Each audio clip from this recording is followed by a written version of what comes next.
Diop Kane mi daal di ubbi pàcc gu njëkk bu seen magazine bi di l'édition du soir mbokk yi mbégteeg bànneex la ñuy am saa su ne di janoog yéen ci waxtu wile ñaareelu pàcc gi nag ci magazine l'édition du soir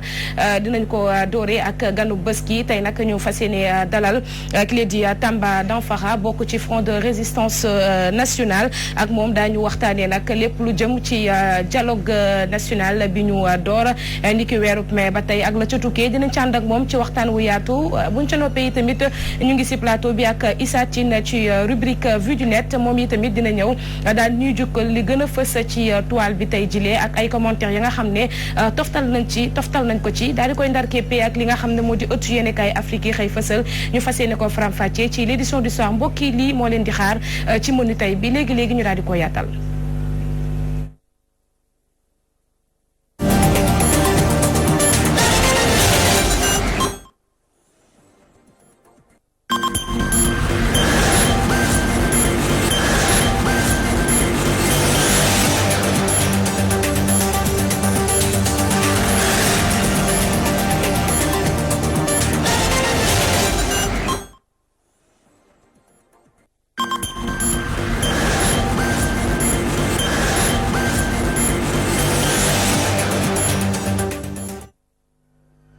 Issa Tine maa ngi lay nuyu. Si kanam ak jàmm nga dikk ñun ci rubrique vue du net. tey vue du net nag ñu fas yéene indi li ci débat bi ñeel wàllum troisième mandat bi nga xam ne sax wala sax débat bi nga xam ne moo ñeel kon wàllum nomination bu maire bu Ndakaaru ki de nag di docteur Diallo moom mu daal di ci yëkkati ay kàddu moom nag mu jàpp ne maire bu Ndakaaru war nañoo mën a daal di koy def ba nga xam ne daal président de la République bu Sénégal moo koy nommé par décret présidentiel loolu nag jur fi coow ba ki di Abdoulaye Makhtar Diop nekk député pare itam ci coalition au pouvoir moom tontu ko jàpp ne loolu daal daanaka day mel ni day delloo Sénégal ginnaaw maanaam rétrogradé li nga xam ne rek moo di proposition boobu li mu yëkkati noonu leen nag la ko qualifié dinañ ci ñëw bu baax a baax ak ñi nga xam ne ñoo di internautes yi Aïcha ak commentaire yi nga xam ne toftal nañ ko ci waaye Issa Tine da ngay desale ñun dañu daal di dalal sunu gan di monsieur Tamba Danfara moom bokkee sa ci front de résistance nationale monsieur Danfara ñu ngi lay nuyu di la ziar di la dalal ci édition du soir di delloo ziar soxna Aïcha Issa di leen nuyu yow tam di leen gërëm ci invitation bi ngeen ma invité. dañuy dugg directement rek ci waxtaan wi ñu ne dialogue national ñu door ko boobaak léegi ñaar fukki fan ak juróom-ñett la woon ci weeru mai ana fan ngeen toll fi mu ne ci dialogue bi bu ñu ko doon xayma. jërëjëf Aïcha dialogue bi ñu ngi toll ci pratiquement suñu koy xayma ay ñeenti weer ci gannaaw am na ay jéego yu rafet. ay yoo xam ne jot nañ ko def ci biir dialogue bi mais bala ma wax ci résultat li nga xam ne am nañu ko ci biir dialogue bi dama bëgg a tuuti ñu xam ne contexte dialogue bi lu tax ñu def dialogue bi parce que mun naa wax ne Sénégal adduna yëpp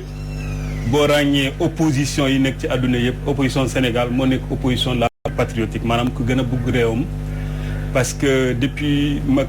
président Macky Sall bu mu ñëwee Sénégal ba léegi arrêté wul di bunduxatal opposition bi mais malgré tout lépp lu ñu dund ak moom ci métit ci ay di jël sunu ay membres di leen tëj kaso bi élection yi passé ba pare mu foqati ko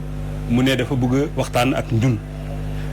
ñu gis ne peut-être moom am na ay calculam mais ñu gis ne lépp loo xam ne dafay yokk jàmm ci biir réew mi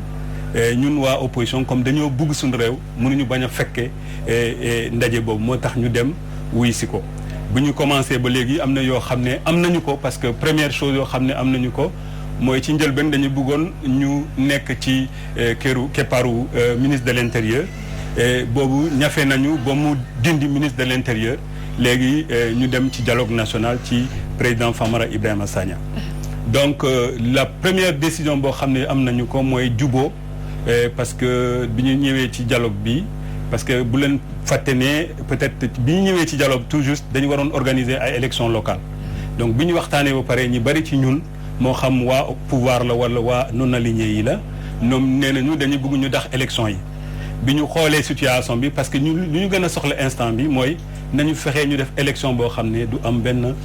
contestation. ci xayma lan ngeen d'accord agum. alors li ñuy d'accord mooy première chose mooy ñu dax élection yi. parce que élection locale yi 1er décembre la ñu ko waroon def ñëpp d'accord nañu ne dañ koy dax ba beneen jamono mooy première chose.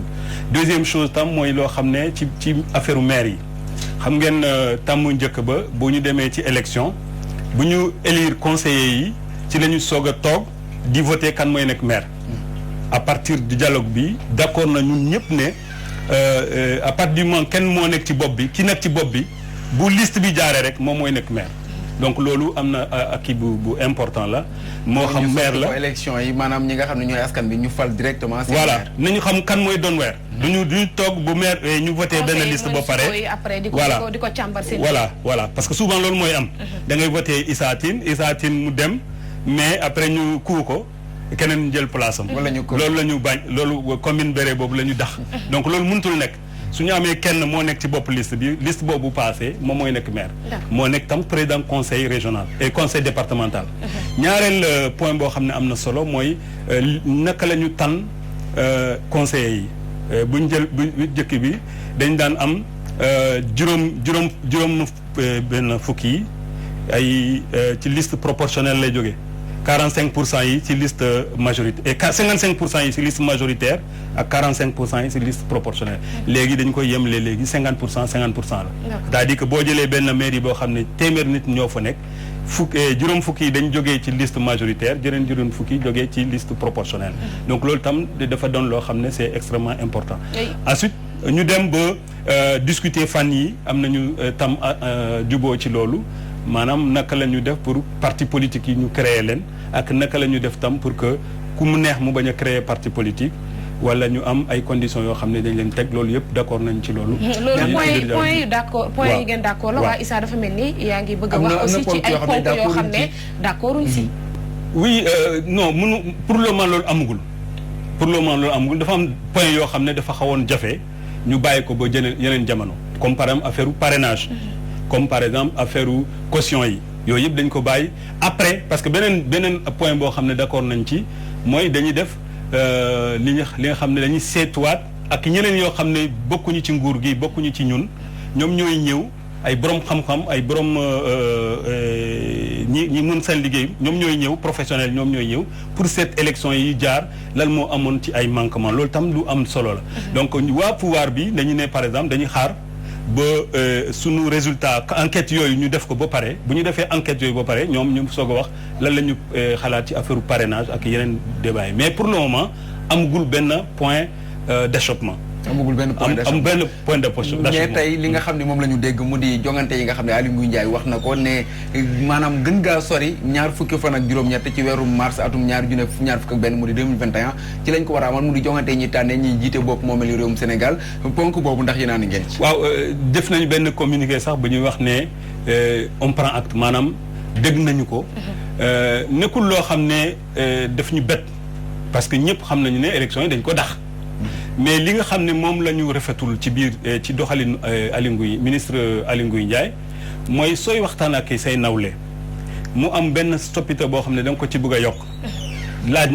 am na solo nga delloo ci ñoom waxtaan ak ñoom ne leen lii laa bëgg a def nga yëgal leen ko parce que ñun am nañu ñetti pôle ak société civile donc dara empêché wul ministre bi bala mu def soppite boobu mu woo leen day gën a rafet ne waxuñu ne lu mu def lu ñu bañ a lu ñu rejeté la waaye ni mu ko defee loolu moo rafetul parce que booy waxtaan ak say nawle toujours da nga leen respecté may leen cër boobu nag mooy yëgal leen wax ne que yëgaluñu ko consulté wu leen yéen a bokk li nga xam ne moo di dialogue bi voilà waxtaan daal amu fa loolu la ñu ñaawul daal di mënuñu nekk ci dialogue bi di waxtaan di gisee presque semaine bu nekk ñaari yoon dañu gisee ñu yeew benn jour rek ñu ne monsieur le ministre de l'intérieur dafa yokk benn amendement ci biir te amendement boobu waxtaanu ko ak ñun te gi yëgaluñu ko. xam nga loolu rafetul décision lay doon. voilà décision lay doon te justement loolu la ñu bañ parce que justement ñun bëgguñu ministre boo xam ne dafa am parti nekk bokk ci parti président mu nekk fii du ñu imposer loo xam ne jaadul. mais finalement bu ñu gisee ni mu ko defee maanaam tey li leen gën a ñor ñoom moo di jongante yi ñi tànnee élection maire yi ñëpp jàppoon nañu ne dialogue bi mooy rek ngir fexe ba dàq élection maire yooyu la ba jamono joo xam ne dina leen arrangé ñoom tey bi mu koy def consulté wu leen finalement moo di ne xëy na li leen ñor mën nañ ci waxtaan ak ñëpp maanaam li nga xam ne xëy na yéen ñëpp a ko bokk mais buñ demee ci li nga xam ne moo leen gën a soxal ñoom buñ leen lijjanti fulaaluñ leen daal. waaw fu la ñu amuñu intérêt di def loolu. kon kay jarul ngeen ko dem kon. non je crois que souvent loolu. peut-être lu ñu def noonu métti nañu mais bu ñu yaakaar ne ñun dañuy nekk instrument maanaam ñoo xam ne ñoom dañuy utiliser def lu leen neex. nekkagu leen ko. non mais daa mel ni aussi noonu lay non mënul nekk noonu parce que wax naa ko sànq opposition ñi fa nekk ay nit yu am bopp la. ay nit yu responsable lañu. ay nit yu bëgg seen réew lañu. donc lépp et puis bu leen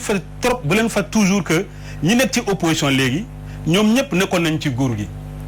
président Macky Sall ak gouvernement am du ñu def dara loo xam ne ñu yëguñu ko wala xamuñu ko mun nañu ko bañ a wax nag mais lépp lu ñu def xam nañu lu ñu bëgg a def ak fu ñu bëgg a dem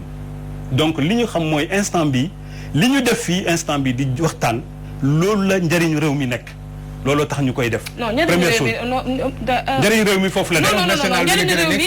yéen dialogue national la ñu woote woon. mais léegi on a l'impression que lii dialogue politique lay gën a ndurool. parce que lépp lu fi règlement politique yéen a koy lijjanti processus électoral bi yéen a ngi ci nekk. seen élection locale yéen a ngi ci pousse beeg rando bi mais ba tey aspect social bi. nga xam ne tudd ngeen ko. askan wi seen i jafe-jafe ba tey yëkkateewul. soxna Aïcha loolu dina ñëw te def ngeen 6 mois. loolu dinañ ñëw. mooy dialogue mais li ñu war a wax askan bi mooy ne. dialogue bi ñu nekk instant bi bu ñu ko doon commencé boobu temps dialogue kenn waxul affaire dialogue national loolu c'est important parce que li ñu waroon def lii loi charte réew mi moo ko sant ministre de l'intérieur bala nga dem élection avant juróom benn weer da nga war a toog ak ñi nga bokkal élection yi ngeen waxtaan loolu mooy concertation autour du processus électoral donc c'est quelque chose boo xam ne c'est tout à fait normal jaruloon sax ay appel donc ci loolu la ñu commencé woon lu tax mu am problème c'est que à chaque fois opposition moo doon wax ñun dañ doon wax ne bugguñu nekk ci kilifte ministre de l'intérieur donc loolu moo nekkoon problème deuxième problème ñu ne wóoluñu ne sunu gars yi dañ leen wóolul ñu ne président de la république su buggee ñun ñu ñëw ànd ak moom di waxtaan na wax ci kanam sénégalais yëpp man nangu naa lépp loo leen d'accord dinaa ko appliquer looloo tax ñu ñëw bi ñu ñëwee nag commencer liggéey ñu waroon commencer ci ministère de l'intérieur di toog foofu ñu ne duñu fa toog duñu toog ci ministère de l'intérieur raxi dool li ñu dee démembrement voilà bëgguñu nekk démembrement ministère de l'intérieur nguur gi laalewu ca lenn non du problème nguur de problème ministre de l'intérieur partisan la ñu bañ c'est-à-dire moom c'est pas le problème du problème boppam sax du problème titre am mais le problème mooy moom am na fu mu far ba pare munoo nekk ci biir nga bëgg a nekk arbitre loolu mënul nekk kon mënu leen woon demander rek démission loolu xam nga loolu laajoon nañu ko loolu laajoon nañu ko mais waaw mais loolu non loolu duñu ko mën a laaj instant bi lu ñu mën a laaj mooy nañu defar suñu code électoral kan nañu liggéeyee su fekkee dafa laaj ministre boo xam ne bokkul fenn mu yoree suñu yëf élection yi su boobu nañu ko wax mais egguñu foofu donc il faut bien savoir que li ñu waxtaane nii lii la balaa dialogue national lii dialogue politique la woon concertation la après dafa soppi nekk dialogue commission du dialogue national loolu c'est extrêmement important donc li ñu waxtaanee fii nii affaire politique rek la ñu waxtaanee ci fan yu ñëw nii su fekkee ñu installé président Famara Ibrahima Sagna su booba nañu waxtaan ci yeneen yi affaire emploi des jeunes affaire environnement et cetera mais pour le moment nañu xam ne lii débat politique la mais ci biir débat bi du ay politiciens rek ñoo fa nekk. tudd nga ko léegi moom Famara Ibrahima Sagna. seeni dialogue mu ngi avancé. yéen a ngi déggoo ci ay points di ñàkk ba ne déggoo te ba tey ka war a jiite dialogue bi. installé guñu ko. loolu mooy wax bi jàpp leen ne yéen mbir mi traîné wu na. bu baax waaw non traîné na bu baax loolu traîné na bu baax te wax nañu ko. te wax nañu ne instant bi dañoo sonn ci xaar bi. parce que depuis bi ñu defee sunu arrimage bi nekk mbokk ci dialogue national bi ñu def sunu enquête yi ñu waroon def yooyu moom ci boppam moo war a siiwal enquête boobu pour que ñi nga xam ne mën nañ def enquête boobu ci affaire élection yi pour ñu ñëw def liggéey boobu te tant que moom toogul liggéey boobu kenn mënu ko def te liggéey boobu lu mu bon dina jël ay 3 mois wala ba 4 mois donc loolu nekk na problème boo xam ne instant bi loolu mooy sunu problème ak sunu gars yi c'est-à-dire que affaire bi dafa yàgg trop moo tax ñu ne leen fii ba le 1er décembre bëgg nañu quand même ñu lancer appel d'offre boobu. te am naa ci yaakaar. balaa 1er décembre nga yaakaar ne moo ko bloqué mbirum koppar la wala mbirum emplacement. non du problème koppar. li ma mën a wax mooy sunu gars yi dañoo doy waar. li ma mën a wax sama biir bopp ak li ma xalaat instant bi amul du problème xaalis du problème décision du leneen xanaa kay. est-ce que ñun li ñu leen laaj enquête boobu ñu bëgg a def est-ce que amul lu ñu bëgg a nëbb wala di raxas bala ñu ñëw loolu rek laa mën a wax. maanaam préparer terrain bi. waaw maanaam est-ce que ils sont pas en train di jël seen preuve yi ñu war a jël éléments yi ñu war a fekk foofu est-ce que du temps boobu la ñu jël mais loolu sama xalaat bopp la du xalaat Front National sama xalaat bopp la parce que lii man gisuma lu tax affaire yi di tardé mais peut-être que gars yi ñu ngi commencé di ramasser preuve yi dialogue bi surtout Aïcha bañ fay dem ñu bëree bëri ci askan bi daanaka sax dem nañ ba mel ni lu bëgg a woon ginnaaw ñi nga xam ne ñoo di woy politique yi ndax jàpp ne bu fekkente ne dem nañu élection présidentielle décision yi ñu fa waroon a jël yëpp ñu jël ko ba noppi doog a ñëw gagné ba pare di leen woowaat ay dialogue national ngeen di dem di fa teew finalement du nekk loo xam ne da leen di décrédibiliser yéen ñi nekk ci kujje politique gi Issa Tine politique du ay xeex ak xuloo rek ay xel mooy def politique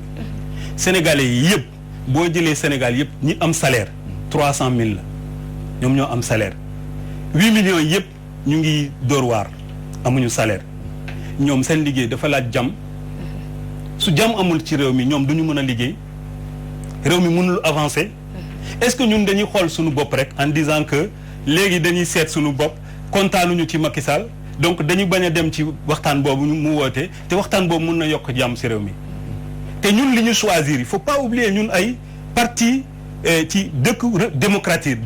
démocratie mooy lan c'est-à-dire pour nga jot ci nguur gi da ngay jaar ci élection mais élection bi jaar na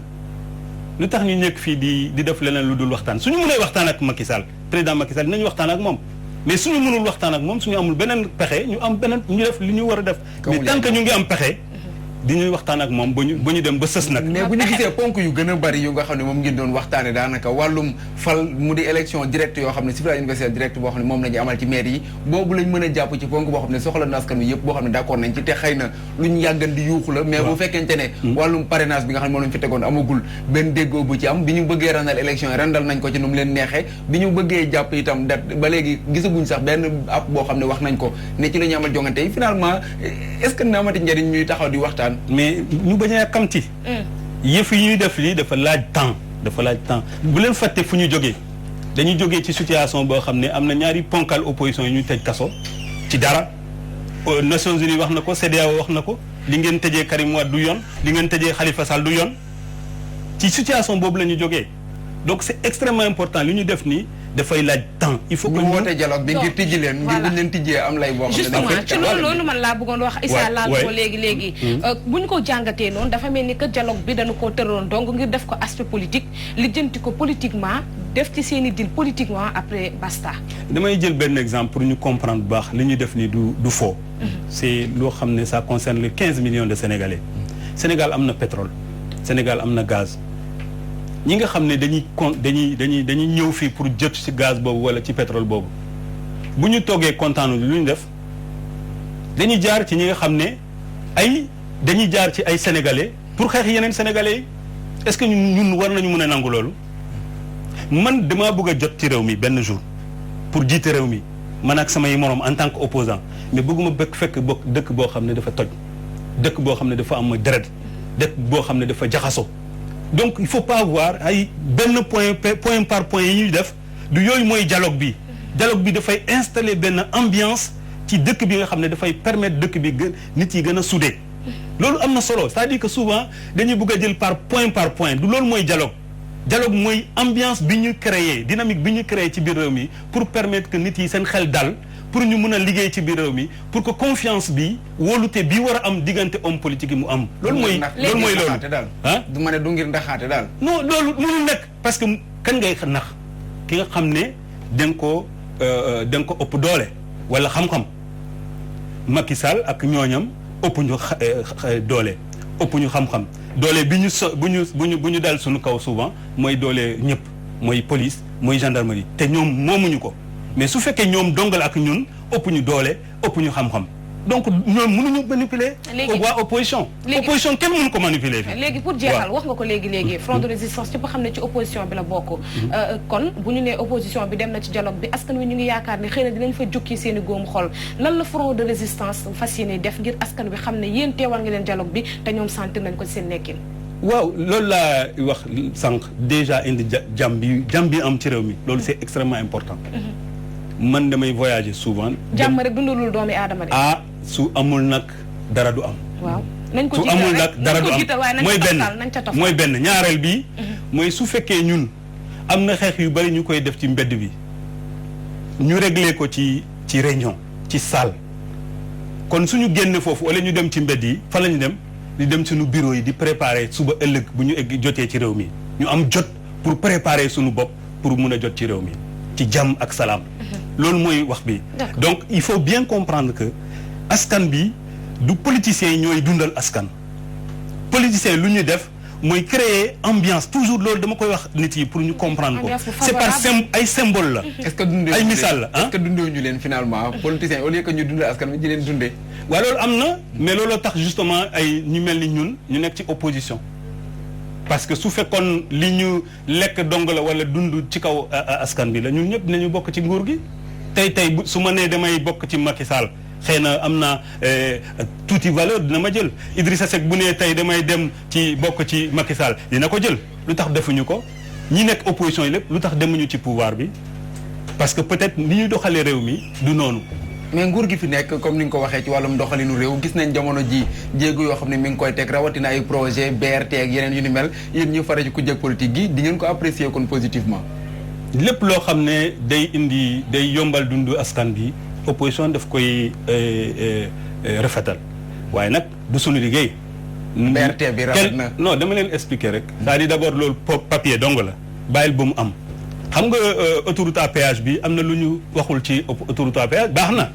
mais fu mu nekk ne nit yi bu ñu demee ci péage bi dañu nekk ci ay embouteillage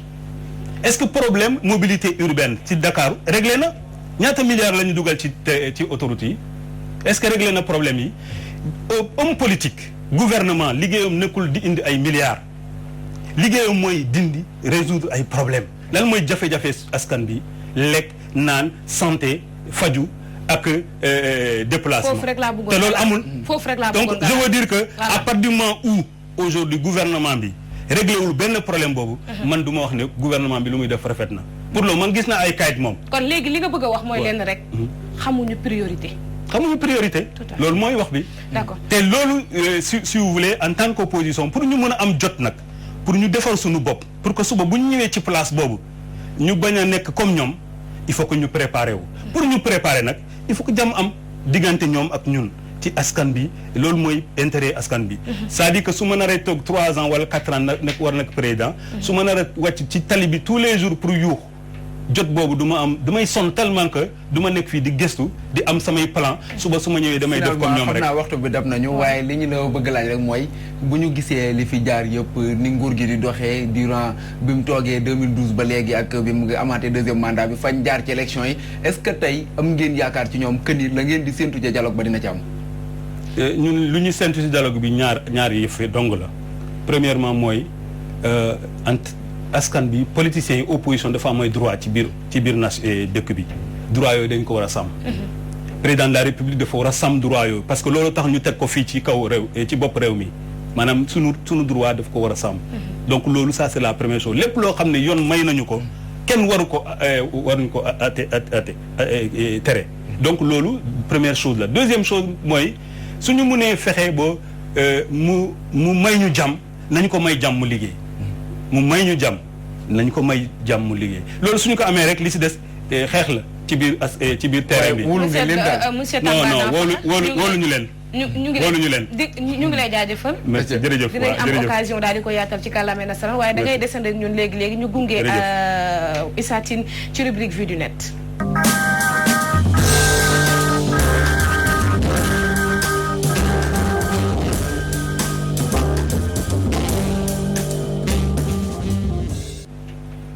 mu ngoog Issa Tine sànq nga junj ko léegi ci mbirub ñetteelu mandat yi lañ ci wala sax li nga xam ne moom moo di élection maire yi ci la ñuy wax am ku yëkkati kàddu ne dañoo war a sax léegi tabb ki nga xam ne moo di nekk maire Ndakaaru ci ab décret. mu di ki nga xam ne moo di docteur Cheikh Diallo nekk koo xam ne moo doon xelal Karim Wade ci ay jamono moom nag moo daal di génn ni kii dibéer bi ñu weesu yëkkati ay kàddu ci sunay naataango yu rajo Futur Média sunay naataango yu Sénégal bi itam reprendre ko moom mu jàpp ne maire yu réewum Sénégal war nañoo jël ab décret maanaam daal ki nga xam ne moo di maire bu capitale bi ñu di ko nommé ci ab décret présidentiel waaye loolu nag mu mel ni dooy kàddu yoo xam ne ki la di Amadou Makhtar Diop ànd na ci moom mi nga xam ne moo di grand serigne bu Ndakaaru nekk itam député ca pencum ndaw réew mi moom mu jàpp ne yi lay kàddu yu Cheikh Diallo daanaka day mel ni day delloowaat Sénégal ginnaaw te itam loolu mënul nekk loo xam ne mën nañ kaa nangu ci réewum Sénégal Aïcha loolu la nag jur bu baax a baax ay commentaire ci internet bi loolu lee xanaa rek ñu laaj ko moom lan la ko gisee. non loolu du waxu nit ku baax xamul te dafa bëgg a def buzz rek mais kooku d'abord ñun ci dialogue bi kenn mësul wax loolu ci biir dialogue du pôle opposition du pôle pouvoir du pôle non aligné et puis pare nañu affaire élection yooyu donc loolu du mus a am Sénégal. buzz la jëm waaw dafay uti buzz rek te yooyu wax dëgg yàlla jarul waxtaan jarul commentaire.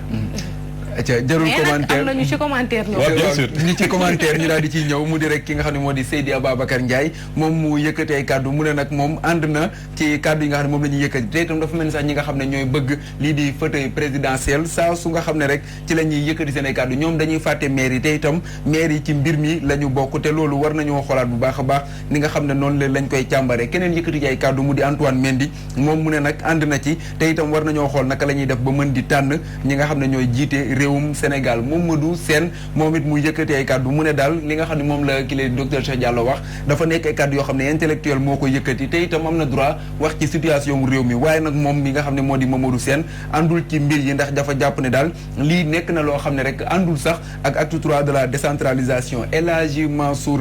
Gadio moom mu ne nag ce malheureux Cheikh Diallo maanaam jàpp na ne daal Cheikh Diallo dafa doon nit koo xam ne rek xëy na kàddu yi mu yëkkati daanaka dara baaxu ci mu ne nag dañoo bëgg a delloo ci buumu njaameel gi nga xam ne moo fi nekkoon te itam sax daanaka day ruslu bu fekkente ne gis nañu wàllum ndëngate ak li nga xam ne moo di xëy na kàddu yu baaxul moom mu di ko promouvoir keneen yëkkati ci ay kàddu commenté mu di le maire Cheikh Dieng di maire bu ci Thiaroye Kaw moom nag mu ne li nga xam ne moo di proposition bu nomination bu maire bu Ndakaaru par décret présidentiel nekk na loo xam ne rek wàllum umpale la ñàkk a xam jëmale ko rek ci li nga xam ne moom la ñuy yëkkati ci ay kaddu rawatina itam kaddu yoo xam ne daanaka dañ koo wax rek ngir neex ki nga xam ne moo di buur bi fi nekk moom nag mu jàpp ne amaat na itam beneen jaxasoo boo xam ne am na ci mbir yi ndaxte nag bu ñuy wax ci wàllum proposition élection maire loolu itam war nañoo mën a xoolaat bu baax a baax ndaxte jàpp na ne falin gi ñu fi doon amal daanaka nekk na loo xam ne wàllum tong-tong bu politiciens yi la mu di ay combine politicienne noonu la ko dippee moom docteur Cheikh Dieng mu yëkkati ci ay kàddu waaye jàpp ne daal ki nga xam ne moo di Cheikh Diallo dafa bëgg rek rentré waat ci wàllum politique keneen commenté ci mu di l'avocat Demba Ciré Bathily moom mu yëkkati ay kàddu mu ne daal li nekk na loo xam ne rek askan wi mu ne li ci gën a am solo daal moo di askan wi di fal ki nga xam ne moo leen di jiite ci mairie bu Ndakaaru ak mairie yëpp te itam nekk na loo xam ne daanaka bu fekkente ne amul dina jur ay jafe-jafe te li nga xam ne moo di mode élection bi ñu fi doon yëkkati bi nga xam ne moo fi amoon faaw ñu soppi ko ngir askan bi mën a xam kan la ñuy fal moom nag mu ne du dina comprendre ñenn ci ñu yëkkati ay kàddu te bu ñu yëkkati ay kàddu daanaka kàddu yu ñàkk xam la maanaam ay bêtises yoo xam ne moom la ñuy wax jëmale ko ci wàllu maire ñuy nommé par décret présidentiel. Aïcha dinañu am jot xëy na ngir gën koo yaatal ci kàllaamay tubaab. jërëjëf Issa Tine ñu ngi lay jaajëfal bu baax a baax. jërëjëf di la jox dig daje ci kanam ak jàmm ci kàllaamay nasaraan monsieur Donfara yow tamit ñu ngi lay jox dig daje ci kanam ak jàmm ci kàllaamay nasaraan mbokk yi dañuy daal di tàggatoo lema ñaareelu pàcc magazine bi di C18 ak revue de la presse africaine ci kanam ak jàmm di ngeen am Assane Gueye ci xibaaru 20h yi ñu ñëw yeggali la 4e et la dernière partie léegi revue africaine la ñuy tàggatoo.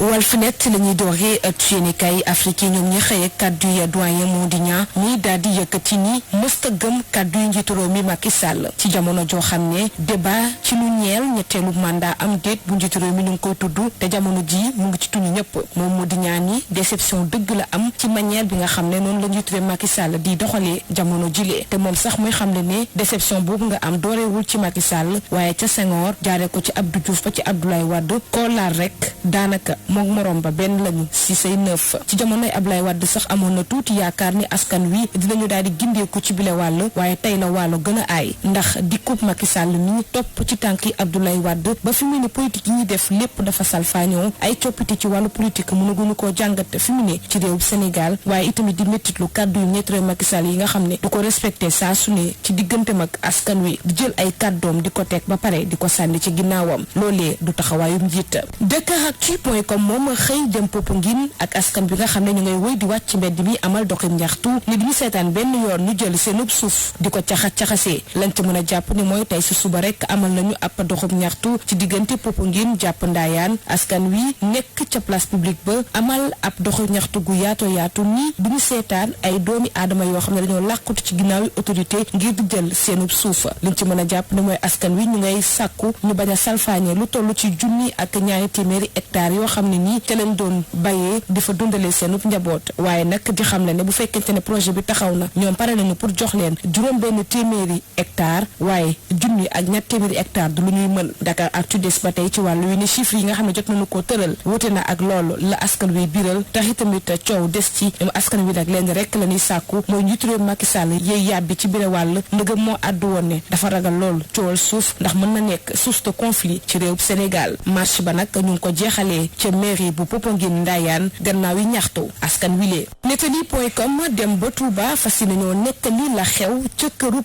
maire bu Touba di Abdou Lahad Ka daa jékk saa rek ab belu fetal daal di dal ci néegam mbir moomu nga xew ci guddib altine jàpp talaata ca quartier Xayra ca biir këram lañ ci mën a jàpp ni mooy ab balu fetal moo diraan ca néegu ki nga xam ne moo di maire bu localité ba ñu takkal ci nag kenn ci kilifa diine yi waaye weddi nañu ko ba mu set ndax mi ne ba mu amee jotoon koo déglu waaye dafa mel ni deful mbir mi enquêteurs yi nag ñu ngi sëgg ba tey ci mbir moomu nga xam ne ñu ngi koy waxtaanee ci diwaanu Touba Mbacké ak li ko wër waaye itamit mbir mi di tegaat débat bi ñu tudd saa su ne ni kilifa diine yu bëri dañoo yor ab gànnaay ci seenub kër te loolee mën na doon ab paaka ñaari boor benn bi mën na la aar bu fekkente ne ay ñaawteef ñu ngi dugg sa kër bëgg sàcc wala sax bëgg laa fàtt lu ko demee ni défendre sa bopp waaye beneen wàll bi itamit da ci dooni ñaawteef ndax mën nga bañ nit ki bëgg koo faagaagal te loolu itamit tax ñuy sàkku ci yorinu gànnaay ñu xool naka la ñu koy réglementé ci diwaanu Touba Mbacké jili la ñu koy jeexale ak sunu naataangoy africanews.com la ñu xëy fësal di ab bataaxal bu Amnesty International daal di biral dippee ko les voyants au rouge livre ba nag mu ngi fësal fitna gi nga xam ne judd na ci réew Guinée ñuy xam leen nag luy ñiga njàkk njiitu réew mi képp moom mooy njàkk war na xoolaat bu baax a baax tooginam ndax ba mu toogee ba tey ay manifester day am te doomi aadama yi képp ñoom ñoo coy laru manifester yoo xamante ne nii day faat lu toll ci fukki doomi aadama opposition bi dañ leen di jot a jàpp tëj leen wala am na ñoo xamante ni sax ay policiers dañ leen di jàpp xoqatal leen organisation mbootaay xeet yi nga xam ne ñooy xeex lépp lu jëm ci wàllu ak yelleef doomi aadama ñaawlu nañ ko lool Amnesty International section bu Guinée daal di koy méttitlu ci ab këyit yi nga xam ne génnee nañu ko bay fësal ni élection yi ñu dëkkmal di ati 2020 soo otul dina tàng jër lañ ci mën a jàpp ni mooy dañuy ragalaat fitna ya amoon ati 2015 ba benn du tànk bu am juróom-ñaari at ñàkk ci bakkanam ci ab bal boo xam ne kenn xamul fu mu bawoo waaye itamit ay doomi aadama yu faatu woon ci ay rassemblement ONG bi nag